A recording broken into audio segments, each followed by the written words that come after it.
have entered the analysis zone, a place where political correctness is non-existent. Critical thinking is required, and conservative common sense reigns supreme. This is the Whitfield Analysis, and now, here is your host, Sam Whitfield.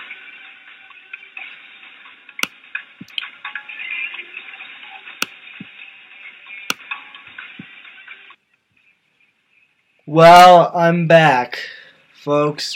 Sam Whitfield here for another Thursday edition of the Whitfield Analysis here on Blog Talk Radio, here on Next Gen Conservative Radio via Blog Talk Radio, and also over at Next Gen Conservative Television. You can view the live feed there. I'm glad to be back, folks. I really am. Last week I did the broadcast, but I was sick. I was sick. I still managed to do the broadcast. I had allergies. I've still got some allergies, very minimal. Knock on wood. And I'm feeling back to normal. That's good. One thing I do want to mention, though, big announcement tonight that I want to make right now. Folks, I'm in my senior year of high school, and as my fellow high school students know, or for those of you who are in college now who remember what senior year was like, you know that senior year is hectic. And I have to devote a great deal of time to senior year. I always do for school. I have to devote a great amount of time, but this year I really have to give it my all, so don't worry, I'm not canceling the program. But the week is just, it's becoming extremely difficult for me to balance school, Boy Scouts, and this during the week. And plus, on Thursday afternoons, I almost, to be quite honest, have very few listeners. Very few listeners. Usually I end up just talking to myself for the 30 minutes, and then people will come on and pick up the podcast later on. Which is fine that they're coming in and picking up the podcast later on. I have no issue with that. But I need live audience. So I was thinking I'm going to move the show to Sundays at 4:30. The show I'm moving my time slot around. The show will now be broadcast weekly at 4:30 instead of on Sundays, instead of on Thursdays. So same time, same place, just different day. I understand that some of you, Sunday is a religious, you take that very seriously and you don't do anything. For that, I apologize, folks, but you must understand.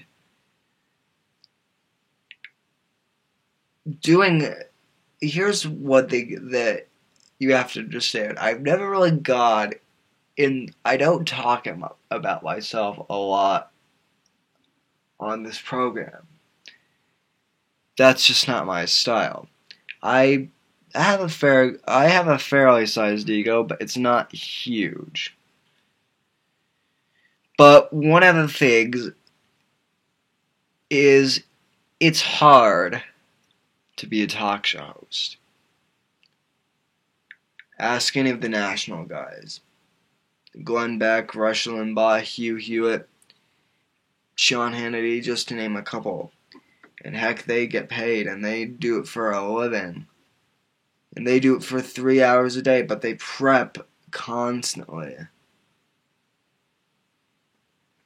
And it's not an easy line of work. People think that I just tend to get up on the microphone and gab for 30 minutes, and that's it. But there's a lot of behind-the-scenes work. And that all takes time out of my schedule, too. On Wednesday nights, believe me, to prepare for this show.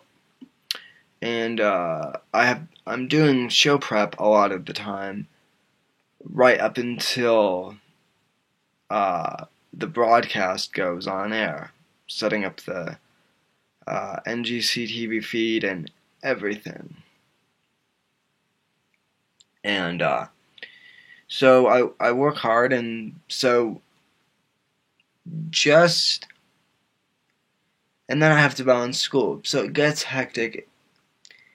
And like I said, I apologize to those of you who won't be able to listen anymore. I know some of you guys usually listen on Thursdays during the week. I know you like that. Trust me though, it's only 30 minutes out of your day. I understand that Sunday is sacred for some of you. I understand that. 30 minutes though, if you could take that out of your schedule to listen, I would really appreciate that. For most of you though, it's going to open up a lot of opportunities to listen. I'm excited.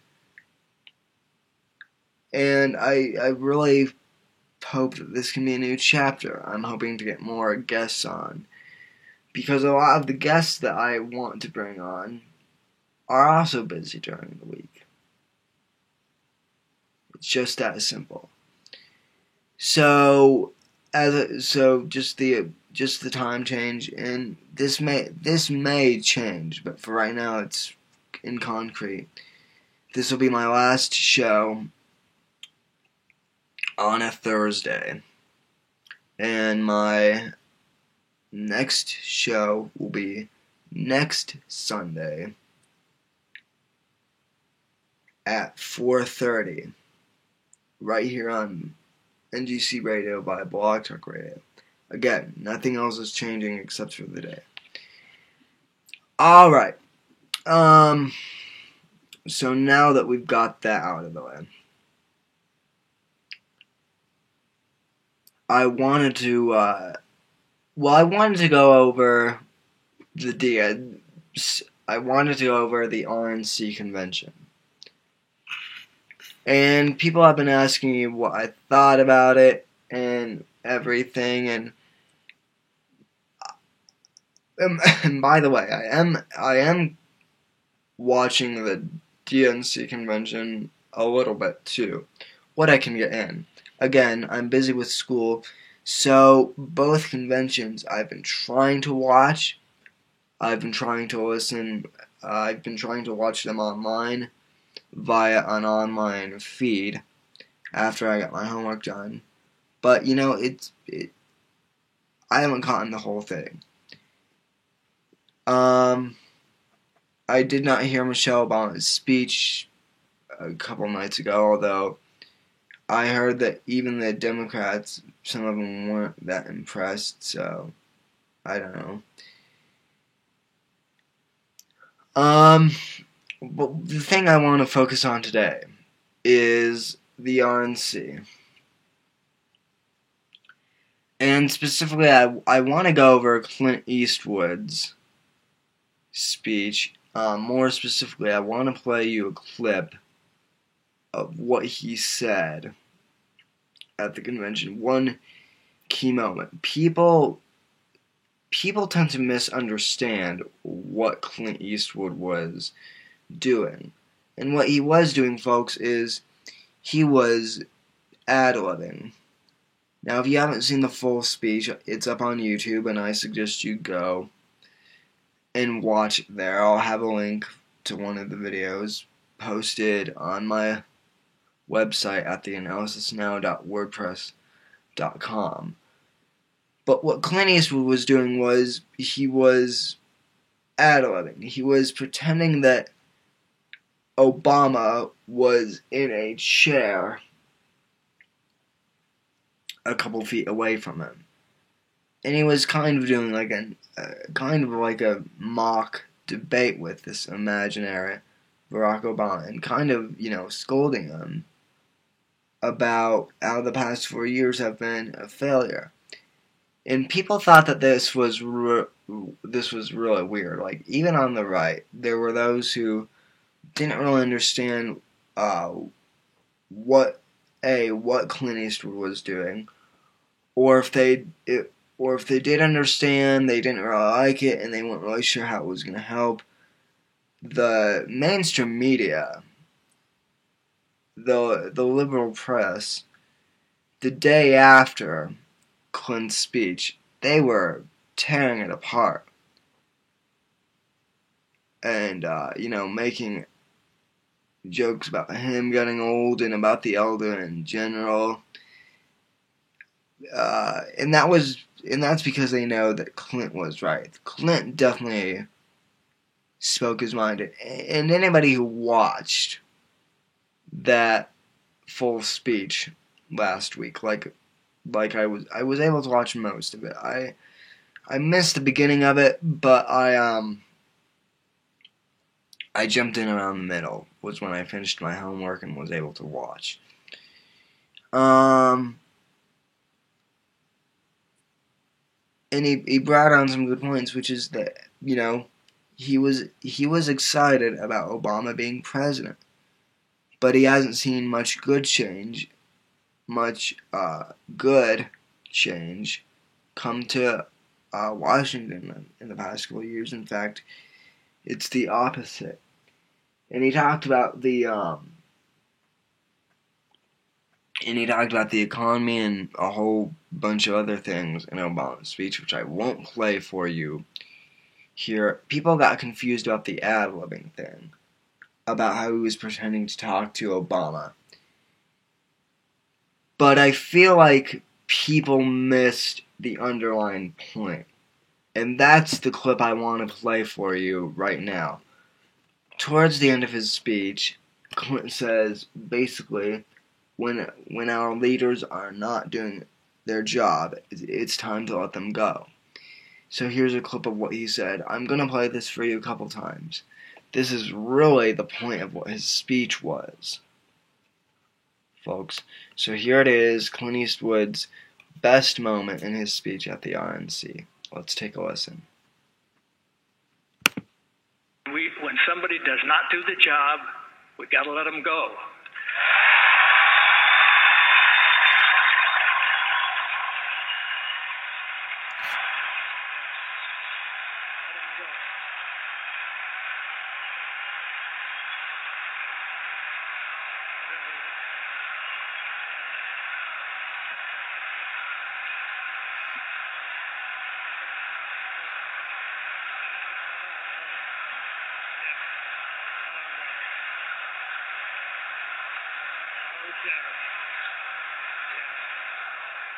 Okay, just remember that.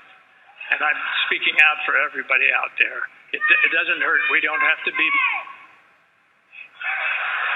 I don't say that word anymore. Well, maybe one last time. We don't have to be, what I'm saying is we don't have to be mental masochists and vote for somebody that we don't even really want in office. Just because they seem to be nice guys, or maybe not so nice guys if you look at some of the recent ads going out there. I don't know. But, okay. You want to make my day. All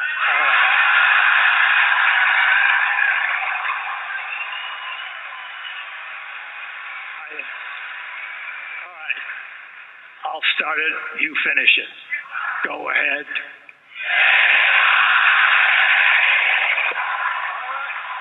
Thank you. Thank you very much.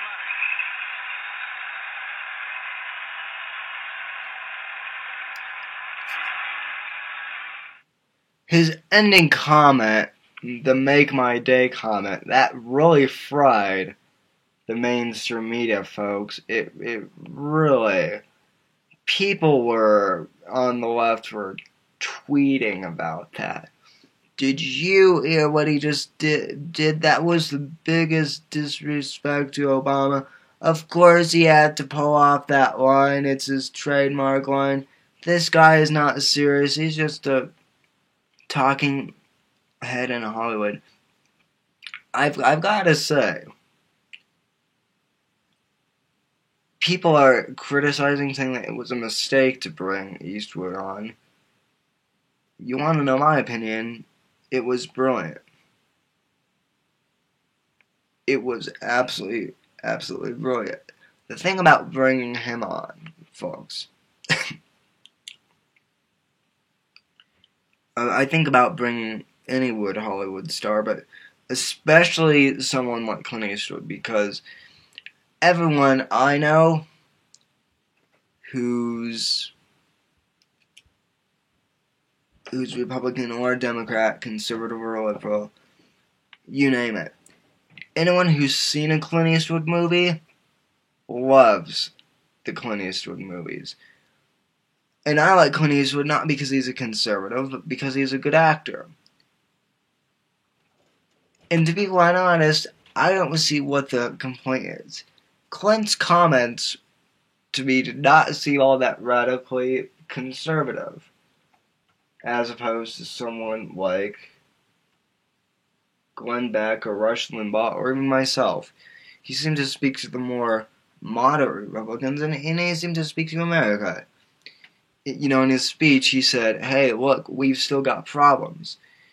But the thing that I like about what he did was he really drove the point home, which is that, you know, I'll play it for you again.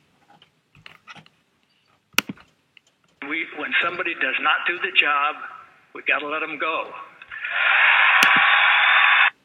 We've got to let him go.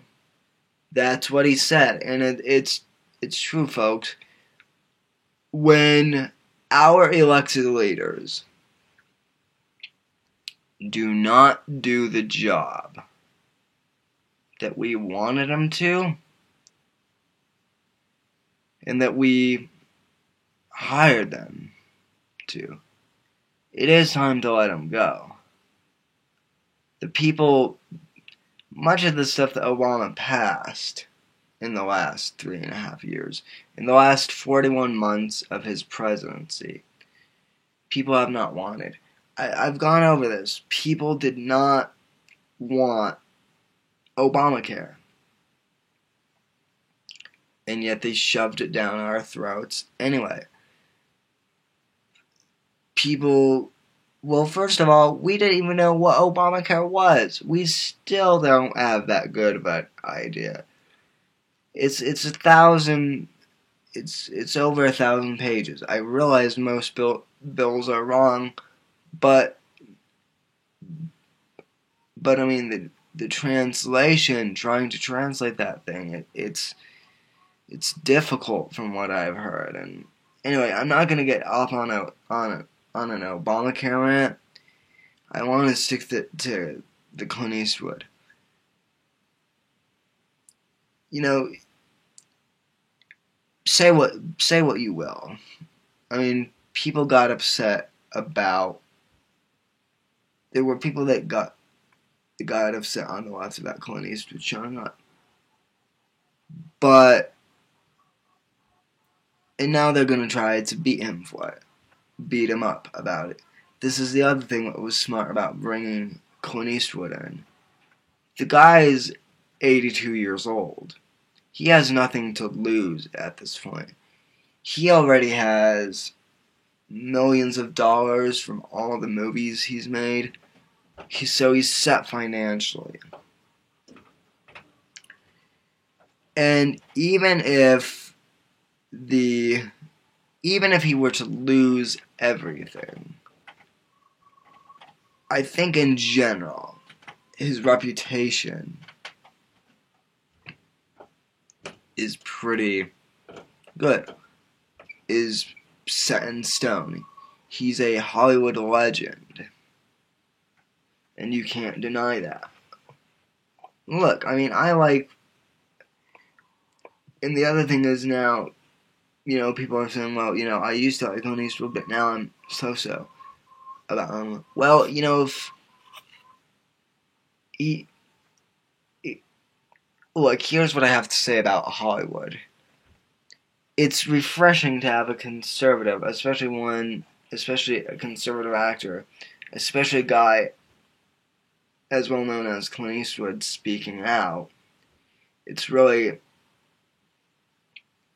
is really refreshing to know that he's there. I mean, and I like a whole bunch of liberal actors too. I know that Matt Damon is a huge Democrat donator. George Lucas is. Tom Cruise. There are lots of them. Natalie Portman is an actress I admire very much. Huge Obama supporter. Matthew Broderick, the guy that played in Ferris Bueller's Day Off. Huge liberal. Don't agree with his politics at all. I really enjoy his movies. And I'm not gonna stop supporting my favorite actors because I might disagree, with the exception of Oliver Stone, but pretty much all of his films are political and liberal. But basically, like I said, all of the outlets, including the conservative commentators, even some of the conservative commentators, are saying that it was a bad idea to bring Clint on. And that, you know, this could risk his career. And, you know, look, like I said, Clint Eastwood is set. His legacy in Hollywood is set in stone. And financially, he's set in stone. And even so, the guy is 80 years old. And I don't know about his spending habits. But from what I've heard, and I would venture to guess, he doesn't go and spend money. So, you know, he has a couple million, probably a couple $1 billion in film. So he's set financially, he's 80, he's not going to be going anywhere, and I think at this point in his age, he feels confident enough to voice his opinion on certain things. Which I'm glad about. I wish more conservatives, and believe me, there are conservatives in Hollywood. I wish more conservatives in Hollywood would speak out. But as my friend Jack Marino, the Warrior filmmaker, I suggest you check him out. Jack will always tell you it's hell to be a conservative in Hollywood. As he'll tell you. And a lot of these celebrities have careers that they risk. I mean, they'd be out of money. So, like, a lot of these younger celebrities I can understand. But I'm glad that Clint Eastwood is getting out there, because he has nothing to lose at this point. He really doesn't. I know that lots of you think so, but on the right and on the left, but at this point he doesn't. He just doesn't. Alright, I've been rambling on about Eastwood for some time. We only have 4 minutes left. In fact, less than. Here, so I guess one of my main points, to kind of summarize, the RNC in general, I feel, went very, very well.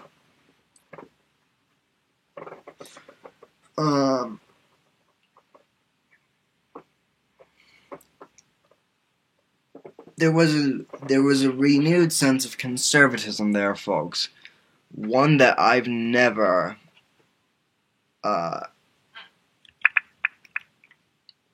one that I personally have never seen before. There was just a renewed spirit. Conservatism is back in the GOP, I think. The Tea Party movement is starting to wedge its way in there, but we're winning. The conservative principles are coming back to the once moderate RNC. I wrote a column about a month ago now, saying that the GOP needed to grow some nuts, needed to grow some cojones, and get some true conservative values in. And you know what? I think they're doing it, folks. One of the RNC heads must have read my article and said, he's right. But we're getting there, folks. I believe Mitt Romney's going to win this. Now, I'm not overly confident. I mean, he's still got a lot of supporters. We've got the DNC to get through. And it's going to be one heck of a battle, folks. It's not going to be easy. I've been saying that since the end of 2010. And we have Mitt Romney, but don't think that the battle's over. The battle, in fact, is just now beginning. To win control of the White House. We have to win by a landslide. We have to. It's just that simple, folks. Alright, I don't have much else to go over today. That took up the whole program.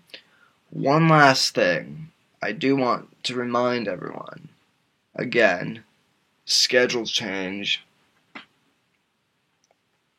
The show will start. I won't be having a show on Thursday. The next show we have will be next Sunday. Not this coming Sunday, but the Sunday after that.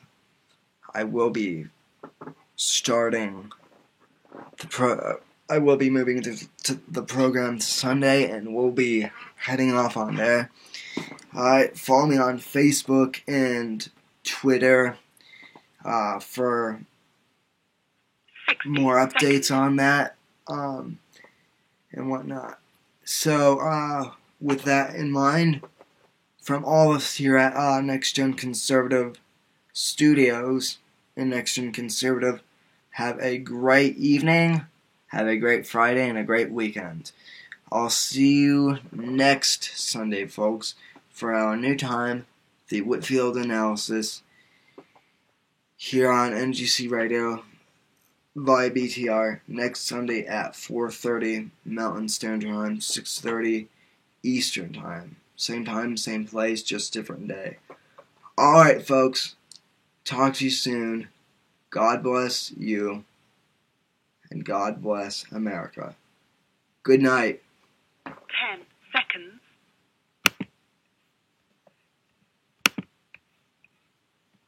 Thank you for using Blog Talk Radio. Goodbye.